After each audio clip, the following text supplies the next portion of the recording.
Ravi alias ఇమ్మిడి Ravi ఈ మధ్య social మీడియాలో బాగా హల్చల్ చేస్తున్న వీడియోస్ ఆయన గురించి.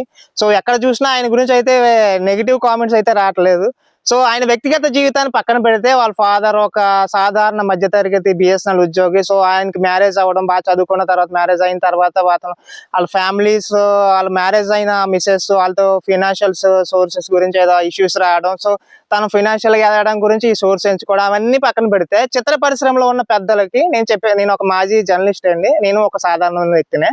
సో నేను చెప్పే నా యొక్క సలహా ఏంటంటే, సో మీరు గవర్నమెంట్స్తో మాట్లాడుకోండి. ఆ ఫెసిలిటీ విషయంలో కానీ, ఆ టికెట్ రేట్స్ విషయంలో కానీ మాట్లాడుకొని ఒక సర్టెన్ రేట్ కంటే సాధారణ మధ్యతరగతి వ్యక్తి కానీ, బిలో యావరేజ్ మిడిల్ క్లాస్ వాళ్ళు కానీ వచ్చి ఫ్యామిలీతో పాటు ఎంటర్టైన్ అయ్యి వెళ్ళేలాగా ఆ రేట్స్ ఫిక్స్ చేస్తే ఈ సోర్సెస్ అన్ని కూడా వాళ్ళు వెళ్ళరు. ఎందుకంటే వాళ్ళు కూడా థియేటర్ ఎక్స్పీరియన్స్ చేయడానికే చూస్తుంటారు మ్యాక్సిమం. మీరు ఎప్పుడు మీ చిత్ర పరిశ్రమలో ఉన్న పెద్దలు అందరూ కలిపి మాల్స్ నిర్మించేసుకోవడం, సో మీ వ్యక్తిగత వ్యాపారాల కోసం సాధారణ వచ్చే ప్రేక్షకులకు వినోదాన్ని తక్కువ చేయడం, సో వీటిలన్నిటి సోర్స్ మీద, అలాంటి సోర్స్ మీద డిపెండ్ అవుతూ ఉన్నారు వీళ్ళు.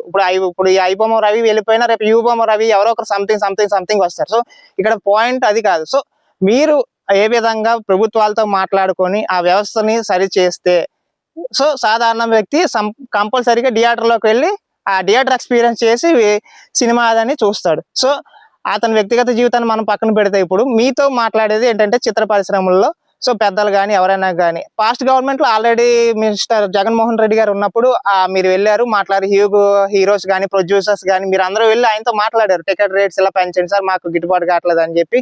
మళ్ళీ మామూలు అయిపోయినాయి. తర్వాత నుంచి రేట్స్ అన్ని పెంచడం కానీ, మీ బడ్జెట్స్ మీరు పెంచేసుకొని దానికి వీళ్ళకు టికెట్స్ రేట్ పెంచేసి మీరు వచ్చి చూడాలి కంపల్సరీ అన్నట్టయితే ఈ రోజు మిడిల్ క్లాస్ వాళ్ళు కానీ అబౌవ్ మిడిల్ క్లాస్ వాళ్ళు కానీ చూసే పరిస్థితుల్లో లేరండి. ఎందుకంటే సోర్సెస్ పెరిగిపోయినాయి. సో వినోదం అనేది చూడడానికి ఎవరైనా సరే ఇప్పుడు అల్టిమేట్ గా పెట్టడం, సాధారణ వ్యక్తి అనేవాడు వినోదంపై ఇంత పెట్టాలా అని ఆలోచించే విధంగా మీరు చేస్తున్నారు. సో ప్రేక్షకునికి అల్టిమేట్ గా మీరు థియేటర్ తెచ్చుకునేలా మీరు ఆలోచించండి, మీ వ్యవస్థలు రూపుపదించుకోండి.